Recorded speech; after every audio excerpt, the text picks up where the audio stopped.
네, 안녕하세요. 강프로입니다. 이번 영상에서는 칩스앤미디어에 대해서 분석해 보도록 할 텐데, 자, 칩스앤미디어가 오늘 25%대 강세 구간에 들어왔습니다. 시가 대비해서 20% 이상의 강한 시세를 내고 있어요. 근데 시가가 뭐 한 10% 이상 막 뜬다거나 그러면서, 그쵸? 갭으로 인한 상승세가 아니라 시가부터, 그쵸? 한 2에서 3%대 시가가 형성되고 장중에 20% 이상 땡기면서 거래를 1000억 이상, 1000억 이상 붙였다는 건 순수 매수세가 굉장히 높아졌다는 걸 알 수 있고요. 무엇보다 이 구간에서 우리가 생각해야 되는 건 실적에 대한 부분이 아닙니다. 결과적으로 실적이 나오기 시작하잖아요. 우리는 미국 시장이랑 달라서 실적이 나오면 대부분 떨어집니다. 왜 그러냐면 주가가 이미 먼저 반영하기 때문에 그래요. 그러면 미국 시장은 왜 실적을 계속해서 내는 과정에서 주가가 추가적으로 올라갈까요? 미국은 엄밀히 따지면 소매 쪽으로 더 강합니다. 그리고 소비자층을 포함해서 기본적으로 플랫폼 위주의 운영을 하기 때문에 시장을 형성하는 역할을 하고 있죠. 그렇죠? 그래서 한국 시장하고는 좀 달라요. 한국 시장은 시장을 형성하고 있다기보다는 미국에서 만들어 놓은 시장에 부품을 납품하는 기업들이 많습니다. 삼성전자까지도 그래요. 자, 삼성전자 같은 경우에 갤럭시가 있죠. 근데 갤럭시를 좀 천천히 뜯어보면, 그쵸? OS는 구글 걸 쓰고 있고요. 그쵸? 그리고 AP, 그쵸? CPU라고 볼 수 있는데 AP 같은 경우에는 퀄컴 거를 조금 주로 사용을 하고 있죠. 고급형 모델일수록. 자, 그런 걸 보면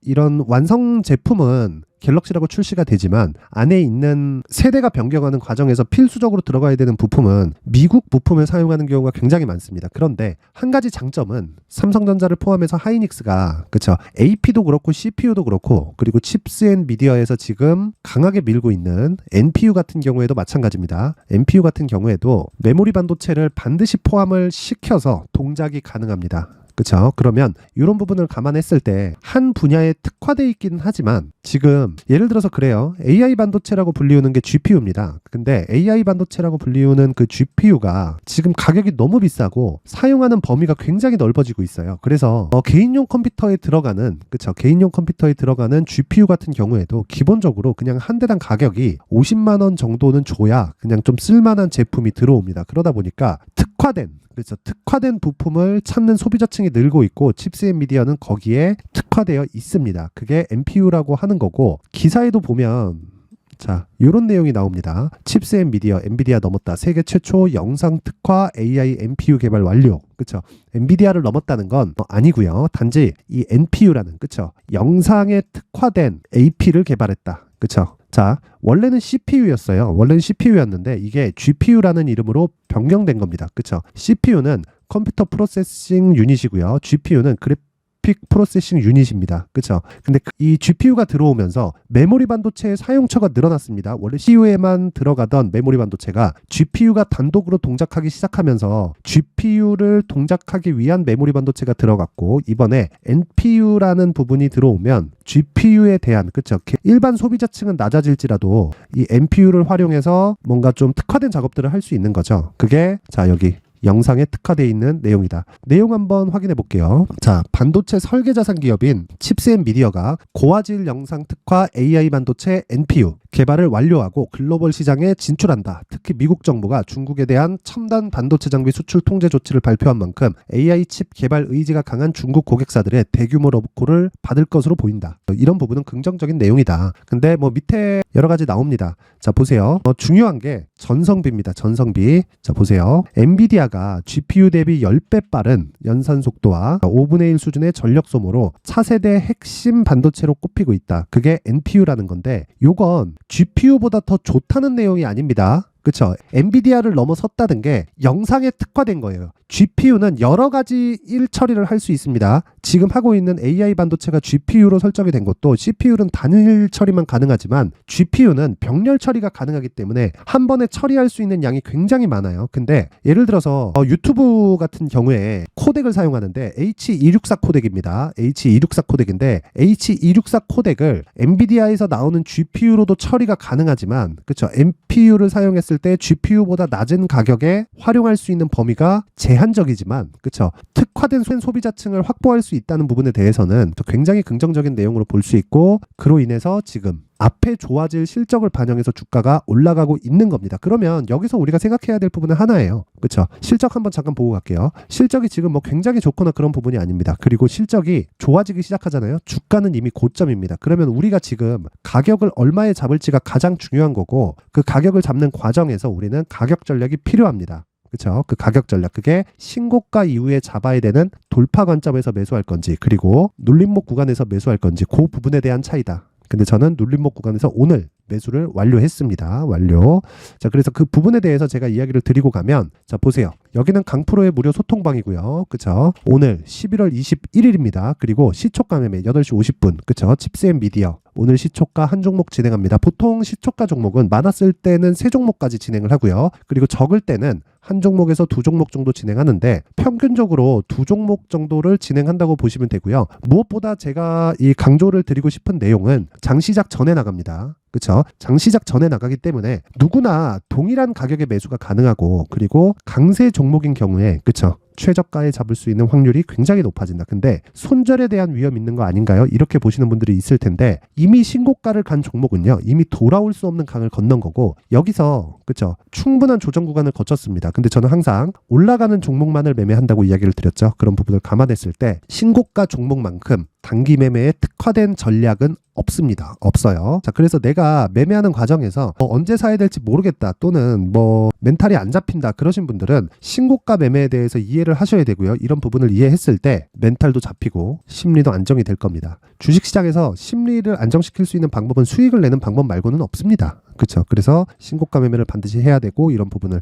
소통방에서 진행을 하고 있습니다. 자, 그래서 내가 신고가 매매를 통해서, 그쵸, 단기 매매를 해보고 싶다 하시는 분들은 영상 상단에 있는 전화번호로 참여라고 문자를 보내주시는 분들에 한해서만 제가 강프로의 무료 소통방 입장 링크를 순차적으로, 그쵸, 공유를 해드리도록 할 테니까 시청해주시는 모든 분들이 상단의 번호 확인해서 참여라고 문자 보내세요. 그럼 제가 한 분 한 분 빠짐없이 순차적으로 링크를 보내드리도록 하겠습니다. 근데 다시 한번 말씀드리지만 진짜 중요한 내용은요, 신고가에 대해서 이해를 하는 겁니다. 그리고 신고가 종목은 매일매일 발생합니다. 매일매일 발생하지만 매일매일 수익이 나는 건 아니에요. 왜? 시장이 안 좋을 때는, 그쵸, 항상 내가 매매를 쉬어갈 때도 있어야 돼요. 그래서 뭐 어저께 같은 경우에도 종목이 나갔습니다.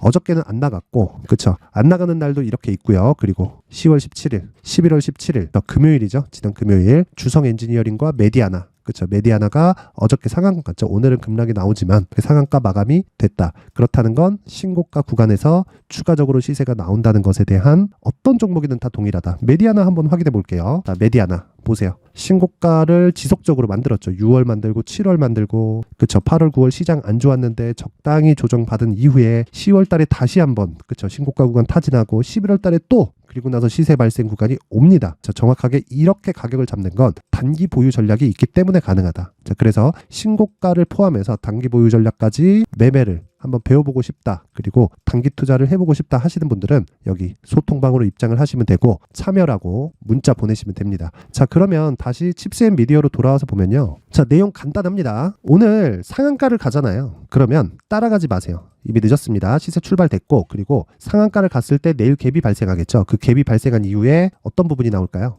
그렇죠. 완만한 조정 구간이 발생할 수 있고, 그리고 메디아나처럼 급락 구간이 발생할 수도 있지만 두 상황 모두 매수 구간으로 잡아야 됩니다. 그 구간에 대해서, 그렇죠, 신고가 이후에 눌림목에 매수할 건지 또는 돌파 구간에 매수할 건지에 대한 부분인데, 개인적으로 칩스앤미디어는 재돌파 구간에 매수를 해야 됩니다. 재돌파 구간에. 그 재돌파 구간은 조정을 어느 정도까지 받는지에 따라서 달라지기 때문에 제가 다시 말씀드리지만 단기 보유 전략이 가장 중요하다. 즉 2주 안에 내가 수익을 낼 수 있는 전략이 가장 중요하고요.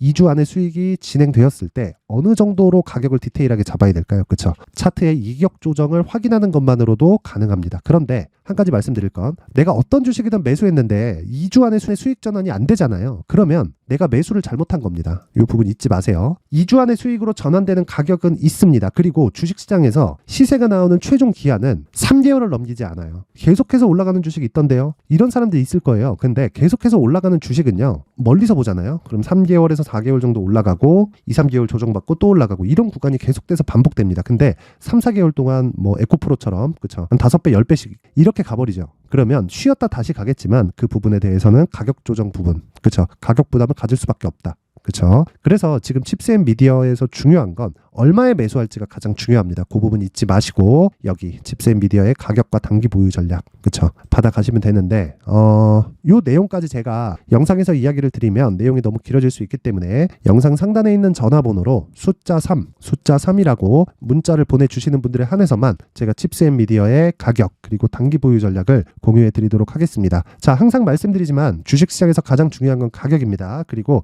아까 전에 뭐 MPU 관련된 이야기도 드렸지만 그건 GPU를 넘어섰다는 게 아니라 특화된 분야가 있어요. 영상이나 뭐 이런 쪽의 분야 그쵸? 그리고 영상 쪽은 계속해서 발전이 좀 더딥니다. 더디긴 하지만 계속해서 발전될 수밖에 없어요. 지금 뭐 4K라고 하는 거 있죠. 그쵸? 앞으로는 8K로 바로 넘어갈 수 있는 하드웨어적인 준비는 다 되어 있습니다. 아직까지 소프트웨어가 못 쫓아오고 있는 거고 소프트웨어 발전이 이루어졌을 때는 충분히 칩스앤미디어의 실적이 전환될 수 있고 그 실적이 전환되는 과정에서 주가는 피크를 찍고 내려오기 시작할 겁니다. 지금이 기회입니다. 지금 준비하셔야 되고 제가 그 내용을 여기 가격과 단기 보유 전략으로 준비를 해놨으니까 상단의 번호로 숫자 3이라고 문자 보내주시면 됩니다. 그리고 항상 시청해 주셔서 감사드리고요. 칩스앤미디어 오늘 상한가 갔는데 일단 축하드립니다. 축하드리고 뭐 함부로 매도하거나 뭐 그러지 마세요. 이제 시작입니다. 자, 이제 23년도 다 끝나가지만 매매를 하시면서 스트레스를 받으시는 분들이 있을 수 있습니다. 시장이 항상 그렇긴 하지만 그래도 제 구독자분들과 시청해주시는 분들을 위해서 앞으로 차기 주도주가 될 수 있는 대시세 종목을 준비를 해왔습니다. 단타나 짧은 수익만을 쫓다 보면요 잦은 손절로 계좌가 망가지는 건 순식간이고요. 그만큼 수익하고는 거리가 멀어지겠죠. 장기간 유지하기가 어렵기 때문입니다. 결과적으로 주식시장에서 돈을 벌기 위해서는요 어떤 계기를 만들어야 되는데 그 계기는 한 종목에 비중을 실어서요 수익을 보는 것 말고는 없습니다. 쓸데없이 잦은 매매를 하지 말라는 이야기고요. 그리고 한 종목에 비중을 실을 수 있어야 된다는 겁니다. 그런데 이 비중을 실는 과정에서 성장 산업군에 대한 이해가 필요하다는 겁니다. 이 부분을 반드시 기억을 하셔야 돼요. 자, 이런 성장 산업에 대한 구조와 제가 앞서 말씀드렸던 신고가 그리고 선반영 구조에 대해서 이해를 했을 때 이런 매매를 할 수 있게 됩니다. 2월 7일 강프로의 대시세 종목으로 에코프로 매수가는 17만원 이에서 진행이 됐고요. 그리고 목표가는 50만원부터 자율 매도 구간으로 잡았죠. 예상 수익 범위가 200% 이상으로 되어 있는데 신고가 이후에 선반영 평균치가 200% 이상이기 때문에 그렇습니다. 자, 그런데 에코프로가 2차전지 양극재 기업이죠. 2차전지 양극재는 친환경이라는 범주 안에 속해 있다고 보시면 됩니다. 근데 제가 항상 이야기를 드리죠. 시세는 항상 연결된다고요.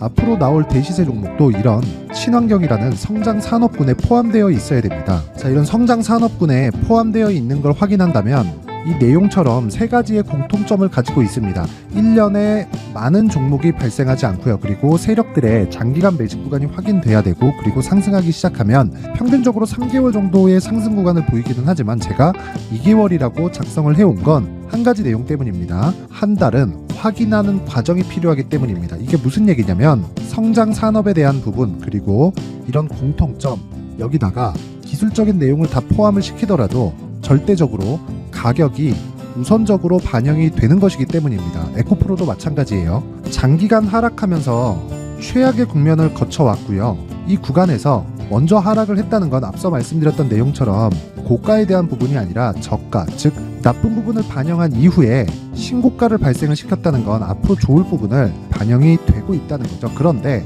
본격적인 시세는 신고가 이후라고 말씀을 드렸고 지금은 매물 소화 과정을 보내고 있습니다. 앞서 말씀드린 대로 가격 먼저 분석을 끝냈죠. 그리고 나서는 정부 정책의 방향과 맞는지를 체크를 해야 되는 겁니다.